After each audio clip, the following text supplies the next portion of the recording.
अस्सलाम वालेकुम नाजरीन, you watching tonight with Mona Alam. आज 27 अक्टूबर का बदकिस्मत दिन, 75वीं ये एनिवर्सरी है यौम स्याह, जो कश्मीर के हवाले से हम उसके 75 साल से आज तक मना रहे हैं, जिसका मकसद ये है कि भारतीय बर्बरियत और जिस तरह से भारत ने छीना है कश्मीरियों का हक़ और उनकी हक़ राय दही, ये इसको एक दफ़ा फिर से हम याद करते हैं। आज 75 साल हो गए हैं नाजरीन।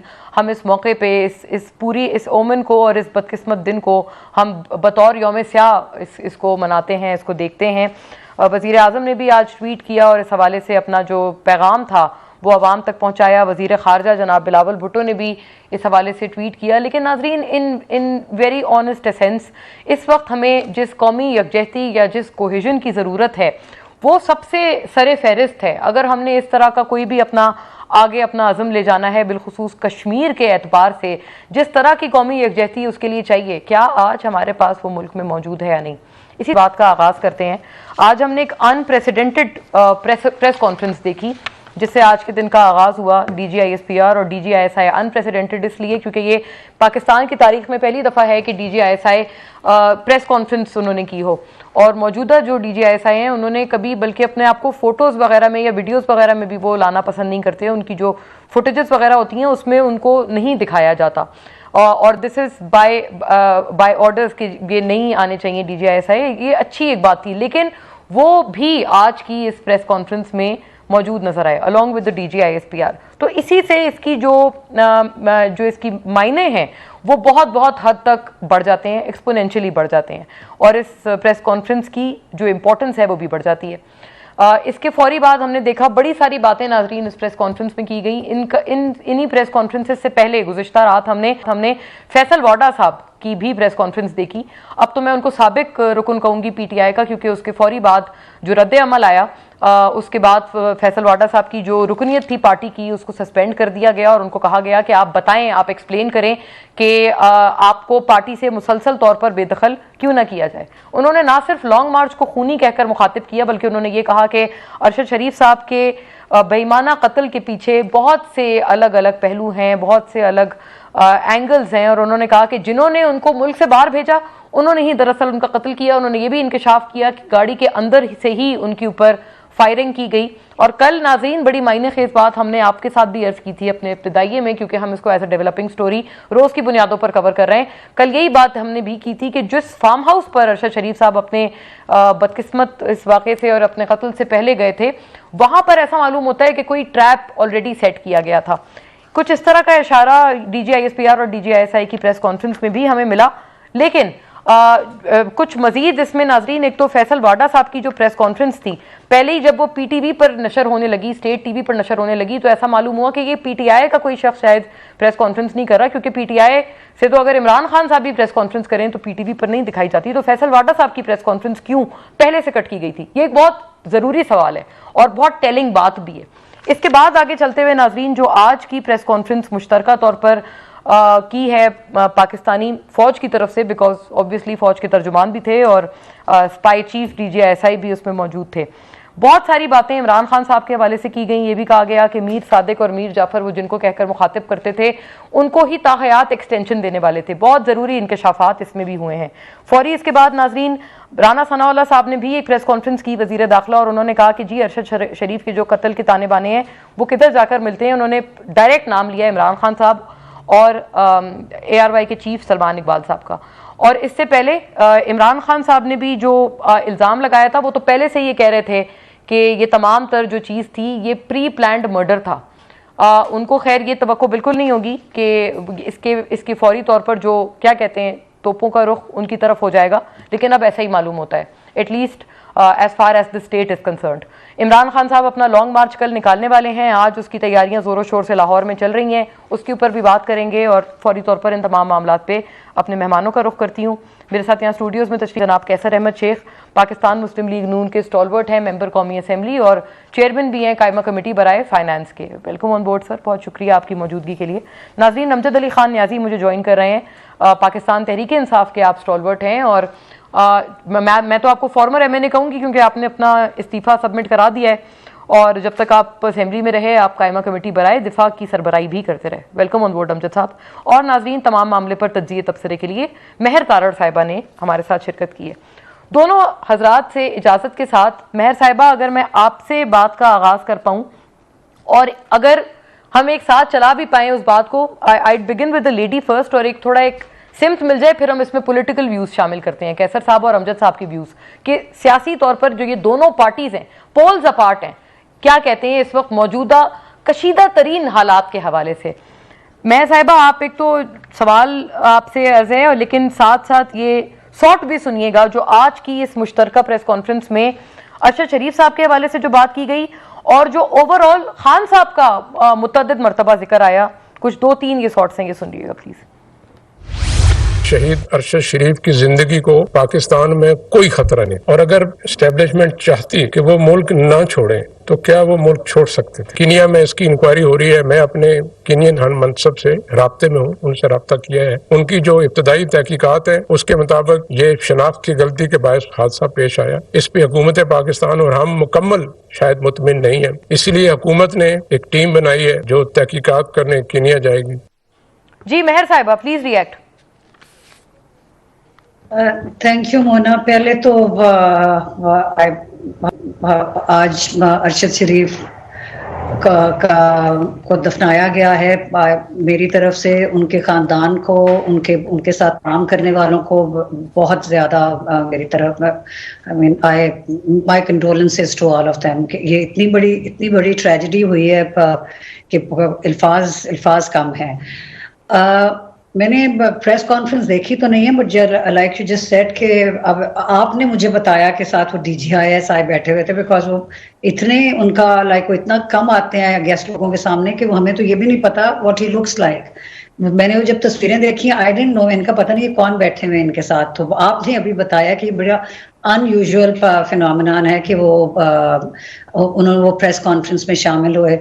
मसला ये है कि ऐसा सिर्फ पाकिस्तान में होता है, सिर्फ पाकिस्तान में बार बार हमारे बचपन से people who grow up in Zia's time, उससे पहले से शुरू होके हमें तो ये आदत पड़ गई है कि कहते रहते हैं सबके वोट को इज्जत दो, democracy is the most important thing, Pakistan democracy है, कभी किसी भी मिलिट्री पावर को, ये इस्टेब्लिशमेंट को क्या पावर में नहीं आना चाहिए, और हर एक के साथ बार बार होता जा रहा है। इवन फ्रॉम, मैं तो लियाकत अली खान से शुरू करूंगी, असैसिनेशन से शुरू होके कोई prime minister, Bhutto, Zulfikar Ali Bhutto, then Benazir Bhutto twice, Nawaz Sharif 3 दफा, उसके बाद इवन यूसुफ रजा गिलानी, उसके बाद और अब इमरान खान।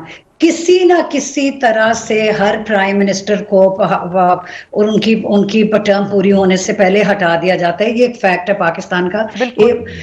मसला ये कि सारी पॉलिटिकल पार्टीज इसकी विक्टिम है, सारी पॉलिटिकल पार्टीज इसके खिलाफ बोलती हैं, और सारी पॉलिटिकल पार्टीज उस सिस्टम का हिस्सा बन जाती हैं जिसके बारे में वो बोलते हैं। एक तो इनको सबसे, अगर कुछ चार्टर ऑफ डेमोक्रेसी कभी पाकिस्तान में हो तो वो इस बात पे होना चाहिए। इंडीड महर साहिबा, मैं इस नुक्ते नजर को जरा आगे बढ़ाऊं और कैसर साहब का भी व्यू इस पे आए। कैसर साहब, ये जो फिक्स्ड मैच के तौर पर सर तस्वुर किया जा रहा है, कल फैसल वाडा साहब ने प्रेस कॉन्फ्रेंस शुरू की, पहले से पता था हुकूमती मशीनरी को कि वो क्या कहने वाले हैं, इसी वजह से PTV ने भी उनकी प्रेस कॉन्फ्रेंस कवर की, बावजूद इसके कि उनका ताल्लुक PTI से है। फिक्स्ड मैच था सर आपके साथ? नहीं, कल मैं फिक्स मैच तो हम क्या कह सकते हैं कि क्या था, लेकिन फैसल वाडा ने तो अपनी बड़ी खुल के बात की, और बिल्कुल पहले पता था कि PTV ये बताया जा रहा था कि मैं जियो देख रहा था कि जियो पे इस वक्त होगा, तो ये तो पता था। लेकिन हो सकता है कि वो फैसल वाडा ने कोई अपनी बात पहले किसी को रिवील कर दी हो, क्योंकि उन्होंने जो बात की वो तो बड़े शॉकिंग सर रेवलेशंस तो मौजूद थी। हिना भट्ट साहिबा ने भी ट्वीट किया था पहले कि सरप्राइज मिलने वाला है न्याजी साहब को। जी हाँ, वो तो सामने पता होगा ना लोगों को, ये सही है। वो तो जब टीवी पे भी आया, ऐसे टीवी पे जो आमतौर पे जो है वो नहीं दिखाता, PTI को नहीं दिखाता, तो वो कल आया, तो इसका मतलब पहले अंदाज़ा होगा ना उनको कि क्या बात होने वाली है, और किसी को रिवील की होगी उसने। जी। और सर ये इसमें जाहिर है ये भी वो बात कर रहे हैं कि अब जवाबुल जवाब शाह महमूद कुरैशी ने भी प्रेस कॉन्फ्रेंस की है। आज डीजी आईएसपीआर ने ये कहा है कि साइफर की कहानी झूठी है, लेकिन शाह महमूद ने ये कहा कि जी अगर झूठी थी और अगर वो हम शॉर्ट भी हमारे पास रेडी है मुझे बताएं ताकि हम चलाएं, कैसर साहब को सुनाएं। मैं तो पहले भी आपकी आवाज़ नहीं सुन पा रही, जो भी वो यहाँ चलाते हैं ना, मुझे नहीं आवाज़ आ रही। ओके, और नहीं शाह महमूद साहब का जो शॉट है वो उस शॉट के हवाले से, क्योंकि वो मुझे नहीं आएगी आपको आवाज नहीं आई है, ठीक है। अच्छा, शाह महमूद साहब ने क्या कहा एग्जैक्टली ये सुनाइएगा, और आई होप कि अब कैसर साहब को भी आवाज जाए। और जब साइफर का जिक्र आया और उसकी संजीदगी का जिक्र आया तो हमें तो कहा गया कि ये बिल्कुल सीरियस मसला है और इस पे डिमाश होना चाहिए। और फिर आपने देखा कि उसकी अहमियत को सामने रखते हुए नेशनल सिक्योरिटी कमेटी का इजलास बुलाया गया। एक नहीं, एक से ज्यादा इजलास बुलाए गए। अगर वो हकीकत नहीं थी और अगर वो एक मन घड़त कहानी थी तो फिर डिमाश की जरूरत क्या थी? फिर ये कहने की जरूरत क्या थी कि पॉलिटिकल इंटरफेरेंस हुई है, मदाखलत हुई है? उसका तो तस्करा फिर उठता ही नहीं है। ये भी तासुर दिया गया कि हमने अपने सफीर को उनके बयानिए को सियासी मकासद के लिए हासिल करने की कोशिश की। हरगिज नहीं। सफीर ने दयानतदारी से जो उनकी नशिस्त हुई वाशिंगटन में, उम्मीद है आपको आवाज उनकी मिली। नहीं, मैं क्लियर सुन तो नहीं सका, लेकिन ये क्योंकि साइफर का तो मुझे पता है। वो ये कह रहे हैं कि डीजी उन्होंने जवाब दिया है दरअसल डीजी आईएसपीआर को कि अगर वो झूठ थी साइफर वाली बात तो आपने डिमार्श क्यों किया? देखिए, वो तो बड़ी क्लियर उस वक्त भी कहा था उन्होंने। सारी जब इन्होंने डिफेंस वालों को सबको बुलाया, उस वक्त भी ये कहा गया था ना कि इसमें कोई हकीकत नहीं है, साजिश नहीं है, ये जो भी कुछ है इसमें कोई साजिश की हमें नहीं। लेकिन मदाखलत कहा सर उन्होंने। हाँ, मदाखलत ज़रूर कहा था, लेकिन ये कहा था कि साजिश नहीं है। मदाखलत तो ये इस किस्म के अल्फाज सख्त हैं, वो तो ये तो बात हुई थी, लेकिन ये तो नहीं कैटेगोरिकली। मार्च भी उन्होंने किया जो कि तरह की मजम्मत है। हाँ, आज भी मजम्मत है, तो आज भी वो तो ये कह रहे हैं ना कि साजिश नहीं है। और हम पूरा हमारे अभी हुकूमत में भी उसका डिफेंस के सारे को बुला के पूरी कॉन्फ्रेंस की गई, सब मीटिंग की गई। उसमें भी ये फैसला हुआ कि साजिश तो नहीं है, ये कोई ऐसी बात नहीं है और ना ही कोई रिजीम चेंज का कोई मामला है। ये तो हमारा क्लियर स्टांस है ना। और मैं समझता हूँ ऐसा है ही नहीं। अमेरिका जैसे मुल्क को ये कभी क्या ये देखिए ना, ये तो इससे पहले ही बाइडेन साहब तो कभी टेलीफोन भी इनको नहीं करते थे, तो वो तो इख्तलाफ तो था ही आपस में। तो हो सकता है इसीलिए इनको हटा दिया उन्होंने। नहीं, उन्होंने क्या हटाना था, ये तो हमने हटाया। उन्होंने नो कॉन्फिडेंस हमने करके, ठीक है, नो कॉन्फिडेंस हुआ ना। उनके अपने मेंबर हट गए, उनके अपने जो मेंबर थे वो हट गए। कभी देखिए ना, हमने तो अपने मेंबर दूसरे उनके एलआई जो है जमा किए, उनका तो एक हमारे साथ नहीं था। राइट, नहीं सर, उनके मुनहरिफ अरकान थे, वो अलग हो गए, पर हमने तो उनका वोट डिमांड भी नहीं किया। उनके वोट से नहीं हुआ नो कॉन्फिडेंस। मोरल सपोर्ट आपको हासिल रहा, वो उनकी उनके अपने, वो तो अपना पार्टी में भी नहीं रख सके ना। इसी वजह से तो उनकी हुकूमत खत्म हुई कि अपनी पार्टी में भी लोग उनके मुखालिफ। देखिए ना, हम अपोजिशन में हैं, 4 साल से मैं कैसे साहब लौटती हूँ, मुझे ब्रेक का कहा जा रहा है, मैं नाज़रीन लौटती हूँ इस नुक्ते नजर पे। वो भाई अरकान अपनी, उनकी सीट थी, उनकी मर्जी, उन्होंने अगर साथ दे दिया। After a break.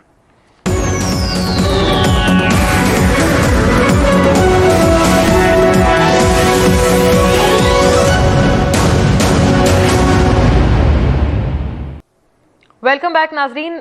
Much awaited Rai Amjad साहब की है, क्योंकि अमजद साहब की जमात के ऊपर आज लेफ्ट राइट सेंटर से इल्ज़ामात की एक बौछार है। उनके अपने पार्टी के मेंबर फैसल वाडा साहब कल रात कर चुके हैं वो बात, और आज DGISI और DGISPR ने भी। अमजद साहब ये सुनिएगा कि जो उन्होंने मीर सादिक और मीर जाफर के हवाले से कमेंट किया है आज की प्रेस टॉक में। अगर वो वाकई आपके नजर में गद्दार है, आपकी सोच में गद्दार है, तो फिर आज भी उनसे पसे पर्दा क्यों मिलते हैं? ये नहीं हो सकता कि दिन की रोशनी में उसी बंदे को आप गद्दार कहें। आपकी कौलो फेल में, फिक्र तदब्बर में इतना खुला, इतना बड़ा तजाद ठीक नहीं। जी अमजद साहब, रात के अंधेरों में आप लोग जिनसे मिलते हैं, खान साहब जिनसे मिलते हैं, दिन की रोशनी में उनको गद्दार कहते हैं। मोना, सबसे पहले तो मैं ये कहूंगा कि हम तो डे 1 से कह रहे हैं कि साइफर के ऊपर एक हाई पावर्ड जो है वो सुप्रीम कोर्ट के नीचे एक कमीशन बनाया जाए जो दूध का दूध और पानी का पानी कर दे। अगर हमारी बात गलत थी तो आज तक वो साइफर के ऊपर कमीशन क्यों नहीं बनाया गया, ये मेरा पहला सवाल। मेरा दूसरा सवाल है कि जैसे हमारे एक्स वजारत खारजा जनाब शामूद कुरैशी साहब ने, वजीर खारजा, उन्होंने कहा कि जी अगर हमने नेशनल सिक्योरिटी काउंसिल की एक मीटिंग हुई, 2 मीटिंग्स हुई, उसके ऊपर फिर एम्बेसडर को बुलाया गया, डिमांड दिया गया, तो क्यों दिया गया? दूसरा सवाल, अगर हम हमारे पास वो कौन सा कानून था जिसके अंदर या अमजद साहब आप जो जवाब फरमा रहे हैं ना सर, वो आप साइफर पे तो आप फरमा रहे हैं, लेकिन आप ये मुलाकात पे सर बात करें कि मुलाकात आप उसी शख्स से रात में मुलाकात करें, दिन में आप उसी शख्स को गद्दार कहें, और उनको बाय द वे आप ताहयात एक्सटेंशन भी देने वाले थे बकौल इस प्रेस कॉन्फ्रेंस के। मोना आलम, हमारे पास वो कौन सा कानून था जिसके लिए हम ताहयात दे सकते? ये तो पाकिस्तान का कोई बड़े से बड़ा ओहदेदार भी नहीं दे सकता, चाहे वो प्राइम मिनिस्टर सारी उम्र ही का क्यों ना हो। कॉन्स्टिट्यूशन ऑफ पाकिस्तान इसकी इजाजत नहीं देता, तो हम कैसे दे सकते थे? हमारे पास तो ये सिस्टम, यानी ये आप कह रहे हैं गलत है, आप इसकी तरदीद कर रहे हैं, और आप बाखबर हैं क्योंकि आप कायमा कमेटी दिफा के चेयरपर्सन रहे हैं। हम 2/3 मेजॉरिटी हमारे पास नहीं, तो हम कैसे दे सकते थे? दूसरी बात यह है कि हम हमेशा से एक ही बात करते हैं, जो हमारा आज तक मुतालबा है कि हम पाकिस्तान के अंदर रूल ऑफ लॉ चाहते हैं, पहली बात।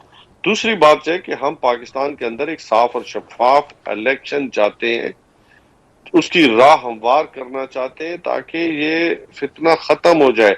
हर इलेक्शन में होता है कि जी फलां सिलेक्टेड है, फलां इलेक्टेड है, फलां सिलेक्टेड है, तो इस बात का भी खात्मा हो जाए कि सबको मालूम हो जाए जिसको पाकिस्तान की अवाम इलेक्ट करना चाहती है और अल्लाह ताला की जात उसे सिलेक्ट करना चाहती है, ताकि हम ये कह सकें दुनिया में हमने कि ये पार्लियामेंट सॉवरन है और वो अपने मकासद हासिल करे जो लेकिन पाकिस्तान की प्रॉब्लम ये है कि आप आर्मी चीफ से तो ये वाली बात कर रहे हैं सर, लेकिन आप पार्लियामेंट में जो आपकी अपनी मुखालिफ पार्टीज हैं उनसे ये सारी बातें क्यों नहीं करते? मतलब आप उनके साथ खान साहब मिलें और उनके साथ कोई आपस में कोई चार्टर वगैरह करें, या आप आर्मी चीफ से ये वाली फरमाइशें क्यों रख लें?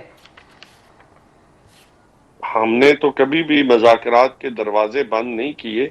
अगर हमने बंद किए होते तो हम पिछले दिनों इमरान खान साहब ने खुद अपने प्रेस कॉन्फ्रेंस में कहा है कि दरवाजे मुज़ाकरात के बंद नहीं किए जाते, पॉलिटिकल पार्टीज हमेशा अपने बंद दरवाजों को खोलती हैं। तो हमारे कहने का एक ही मकसद था कि हम पाकिस्तान के अंदर डेमोक्रेटिक प्रोसेस को मजबूत करना चाहते हैं। हाँ, हमारे कुछ नुकात क्या आपने सिटिंग गवर्नमेंट से कोई मुज़ाकरात किए सर खान साहब ने, या सिर्फ ये सारी बातें आपने आर्मी चीफ के लिए की कि मुज़ाकरात के दरवाजे खुले हैं, आर्मी चीफ आके हमसे मुज़ाकरात कर ले, पार्टी ना करे कोई आके? वो सारे चोर डाकू। खान साहब ने किसी के साथ, मेरी बात, खान साहब ने किसी पॉलिटिकल पार्टी के साथ डायरेक्ट मुज़ाकरात नहीं किए। हाँ, दरमियान में जो लोग हैं वो बिल्कुल उनसे बातचीत कर रहे हैं मुख्तलिफ पार्टी से, और हमारा नुक्ता वही है कि पाकिस्तान के अंदर अर्ली इलेक्शन हो, पाकिस्तान के अंदर एक ट्रांसपेरेंट इलेक्शन हो। ठीक है, तो यानी आपने भी एक तरह से एंडोर्समेंट कर दी है कि खान साहब ने दरमियान वाले लोगों से वाली बात की है। ठीक है, मैं मेहर साहिबा आपकी तरफ लाती हूँ मामला, और मरियम नवाज साहिबा ने भी इसके ऊपर। मोना, मैं एक चीज की मैं डायरेक्ट नहीं किए, खान साहब ने किसी के साथ, खान साहब ने दरमियान में, आपको पता है जो लोग होते हैं पार्टीज के अंदर, लोग होते हैं वो करते रहते हैं। मतलब पार्टी के अंदर से आपकी मुराद ये है कि जो पीएमएलएन और पीपल्स पार्टी के अंदर के लोग हमारे पार्टी मेंबर हो, लेकिन उनकी लीडरशिप नहीं, ऐसा ही है? हमारे में भी उनकी लीडरशिप से वो मिले हो, हमारी पार्टी मेंबरान। खान साहब डायरेक्ट नहीं मिले किसी को भी। अच्छा, डायरेक्ट नहीं मिले, आपके पार्टी मेंबरान मिले हैं। ठीक है, ये थोड़ी सी एंडोर्समेंट मिली है अमजद साहब की तरफ से। क्या पता अमजद साहब कोई हमें नाम भी गोश्त गुजार करना आगे पसंद फरमाए। लेकिन मेहर साहिबा, आज मरियम नवाज साहिबा ने भी रिएक्ट किया है आज की इस प्रेस कॉन्फ्रेंस में। वो सुनिएगा उन्होंने क्या कहा, उसका जवाब आपसे। मैडम, आज क्या कहेंगे? डीजीआई एसपीआर ने जो प्रेस कॉन्फ्रेंस की उसमें कहा गया है कि इमरान खान झूठ बोलते हैं, तो इसमें किसी को शक है कि वो झूठ बोलते हैं? Thank you. जी मेहर साहिबा, आपको शक है खान साहब झूठ बोलते हैं? सॉरी, हंसने वाला दिन तो नहीं है, लेकिन ये सारी बात ये है कि 2011 में millions of people voted for Imran Khan. पहले दिन से एक्सपेक्टेड था, या उसके बाद ये ठप्पा लगा या कॉन्स्टेंटली हायरड गवर्नमेंट के बस यूज करते रहे, वो तो के बाद अगर मार्च में अगर ये गए किसी वजह के आपने कोई ऐसी चीज नहीं की जिसकी वजह के मुल्क के हालात खराब थे, इकोनॉमी खराब थी, लेकिन आपने कोई ऐसा काम नहीं किया, कोई आपका कोई करप्शन के एलिगेशन नहीं है, कोई मिस गवर्नेंस नहीं है, कोई आपने कॉन्स्टिट्यूशन को तोड़ा नहीं है, तो आपको हटाया जा रहा है, तो आप कोशिश करते हो। एंड बी ऑनेस्ट, पाकिस्तान में कोई गवर्नमेंट आज तक किसी ना किसी तरह एस्टैब्लिशमेंट पे रेजिलेंट रही है। कोई उनकी वजह से आता है, कोई उनके सपोर्ट के साथ आता है, कोई कंप्लीट, कोई थोड़ी सी एंडोर्समेंट से आता है, से आता है। Nobody can deny that Imran Khan को, और वो अगर एक पेज पे थे, they were all working for Pakistan, and then Imran Khan को एक दिन ये लगा कि मैं प्राइम मिनिस्टर हूँ, मुझे हटाया जा रहा है। सारी पार्टीज इकट्ठी हो गई हैं, वो पार्टी उनके बहुत लाइक एमक्यूएम से शुरू होकर जो उनके एला है वो भी हटा दिए गए कि अगर उन्होंने किसी को कहा भी हम ये, ऐसे तो ये जो अभी उन्होंने न्याजी साहब ने कहा है, nobody has the power to give a chief this promise, और कि हम आपको सारी जिंदगी के लिए ताहयात चीफ ऑफ आर्मी स्टाफ बना देंगे, ना वो बना सकते हैं। और चीफ ऑफ आर्मी स्टाफ लेकिन मेहर साहिबा, इन रेट्रोस्पेक्ट ये तो चीज मुमकिन थी ना कि अगर ये ऐसी कोई कानून साजी पार्लियामेंट लेकर जाते तो ये कैसर साहब की पार्टी, ऑल्दो वो तो आपको पता है उन्होंने तो दूसरा वो जो आर्मी एक्ट में तरमीम थी उसकी भी इंडोर्समेंट कर दी थी, तो क्या पता कैसर साहब की पार्टी भी इंडोर्स कर देते, पीपल्स पार्टी सारी पार्लियामेंट इंडोर्स कर देती जैसे उन्होंने पहला एक्ट किया था। ये एक पॉसिबिलिटी तो थी ना मौजूद। असल में शुरू सिवाय जैसे 90 में एक दफा आशीष को मिली थी, ही हैड एब्सोल्यूट मेजॉरिटी, उसके उनका क्या अंजाम हुआ, coup आ गया और मुल्क छोड़ के जाना पड़ा।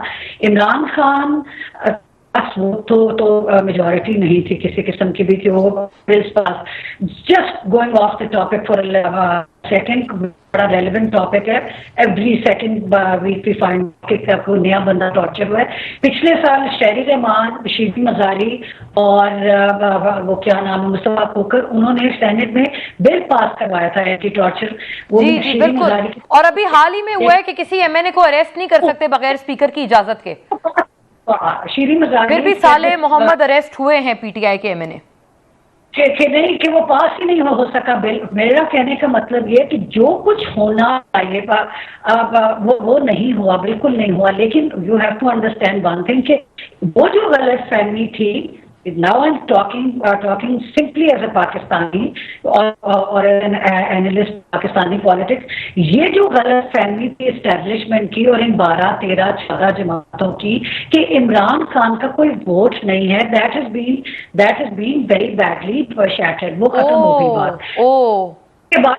के बाद से वो गलत फहमी के हमारे वो ये इंप्रेशन दे रहे थे ना कि हमारे पे इमरान खान हुकूमत। मैं कहना है टेक दिस अक्रॉस टू कैसर साहब। मैं कैसर साहब की तरफ ये बात ले जाऊं। कैसर साहब, आपकी गलतफहमी सर दूर हो गई, एस्टेब्लिशमेंट की भी दूर हो गई, बकौल मेहर साहिबा के, जो आप समझते थे कि इमरान खान साहब का तो कोई वोट बैंक ही नहीं है और अगर एक दफा वो हट गए पावर से तो उनको दोबारा लाने के लिए कोई अवाम नहीं मौजूद होगी। देखिए, मैं आपको बताऊं कि हमारी आर्म्ड फोर्सेस की बहुत बड़ी कुर्बानी है। मैं 2-3 दिन पहले मैंने असम्बली में तकरीर की। मैंने कहा कि एक वक्त था कि 4 गुना डिफेंस का बजट था इंडिया का हमसे, आज वो 6 गुना हो गए। उनकी इकानमी जो है ना, इकानमी 1990 में हमसे 4 गुना थी, आज उनकी इकानमी हमसे 12 गुना हो गई। और जिस तरीके से वो तरक्की करें और 15 गुना हो जाएगी 2-4 साल में। तो बात ये है कि ये हमारी आर्म फोर्सेस कुर्बानियाँ आज कश्मीर का कुर्बानियाँ दे रहे हैं। और ये मुझे बताएं कि किसको जानवर, किसको ये सारे जो इल्ज़ामात, मीर जाफर, मीर सादिक, या तो एक्सप्लेन कर दें कि किसको कह रहे हैं। वो तो सर आके उन्होंने खुद एक्सप्लेन कर दिया, डीजीआईएसपी और डीजीआई से नहीं। लेकिन ये अमजद साहब तो ज़रा बताएं, मेरे दोस्त हैं अमजद साहब, बड़ी बिल्कुल बहुत माशाल्लाह, वेरी बहुत थॉरो जो है ना वो दलाइल से बात करते हैं। मैं उनका मोतरफ हूँ क्योंकि मैं उनके साथ मैंने काम किया है और बड़ी वो न्यूट्रल बात करते हैं। न्यूट्रल। तो अभी बताइए ना कि ये बताइए, मुझे बता देना कि किनको कहा जा रहा है और उसके अलावा क्या हुआ कि अगर हम अपनी आर्म फोर्सेस को ये कहते रहेंगे, वीक करते रहेंगे, ना उनका डिफेंस का बजट है, तो क्या ये 5th जनरेशन वार में हमें नुकसान नहीं, हमारे मुल्क में को डिफेंड कौन करेगा? लेकिन सर वो कहते हैं हमारा दुश्मन तो मजबूत हो रहा है साहब, वो ये कहते ही है कि यही सारी तनकीद, बल्कि इससे कई गुना ज्यादा तनकीद नाम ले लेकर आपकी जमात भी करते रहे हैं जब आप अपोजिशन में थे। जो अगर हमारी जमात, देखिए बात सुने मोना, मैं तो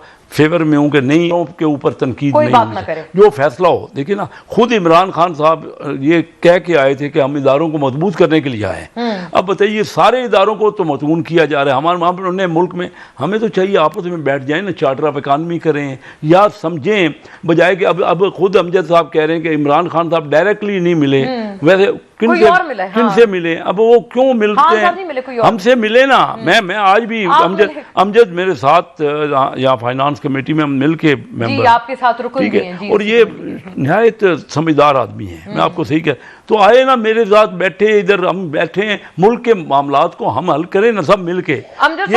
ये जाके रात के अंधेरों में अगर मिलते हैं ये तो ये बता सकेंगे ना। हाँ, वो तो क्या मिलते हैं, तो मेरा बताइए, उनसे मिलते हैं, हमसे नहीं मिलते। जी आप थोड़ी सी समझदारी आगे उधार दे दें और आगे पास ऑन कर दें, आप अपना इंटेलेक्ट पास ऑन कर दें। कैसर साहब ने ये मांग रखी है आफ्टर द ब्रेक।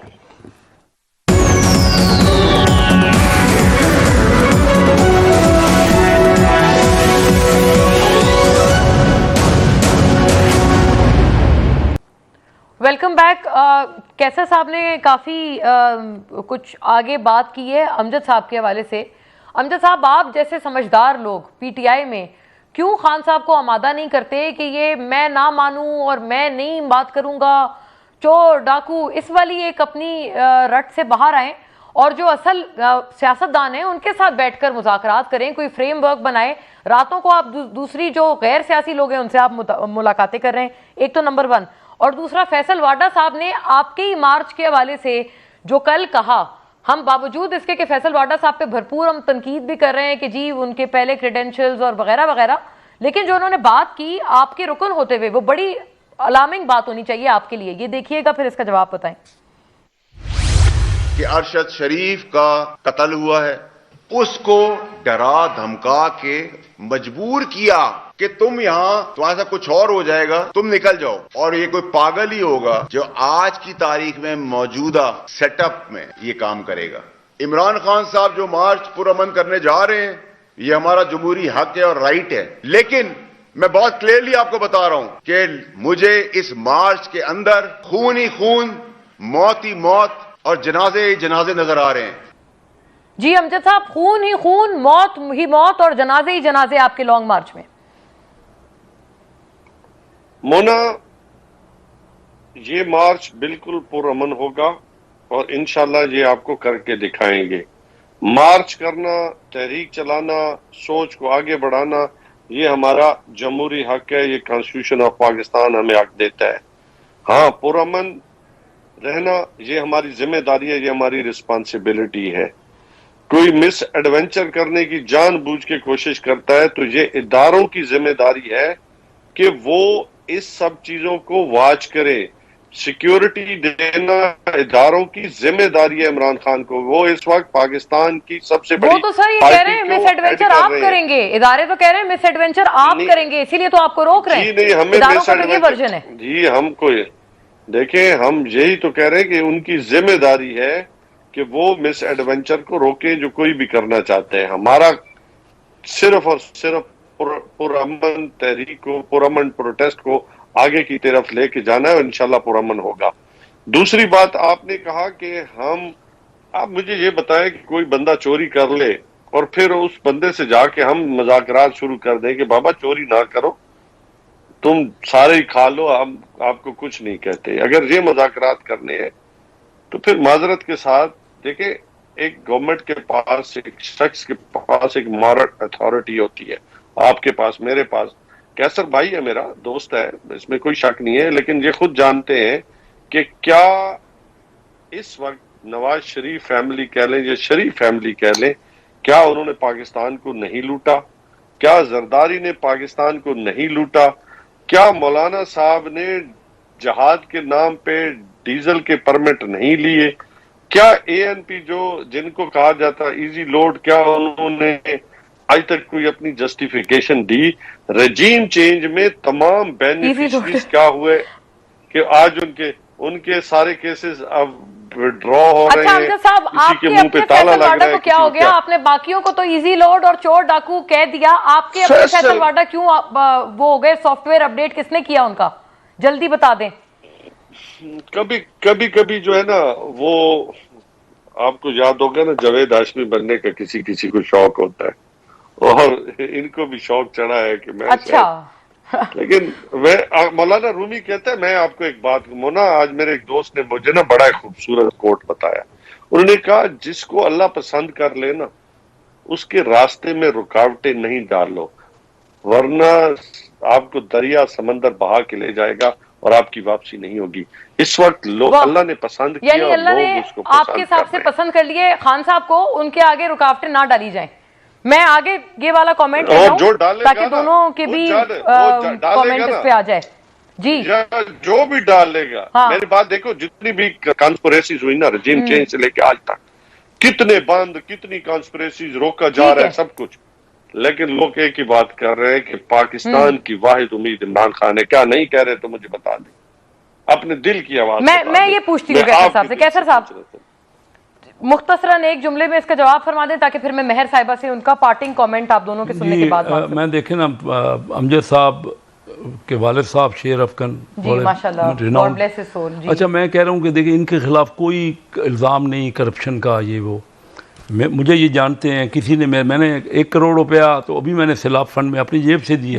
मैं जब चेयरमैन बना हूँ तो मैं ना गाड़ी ले रहा हूँ, ना मैं कोई ड्राइवर ले रहा हूँ, ना मैं कोई हर महीने के जो पेट्रोल के चार्जेज हैं।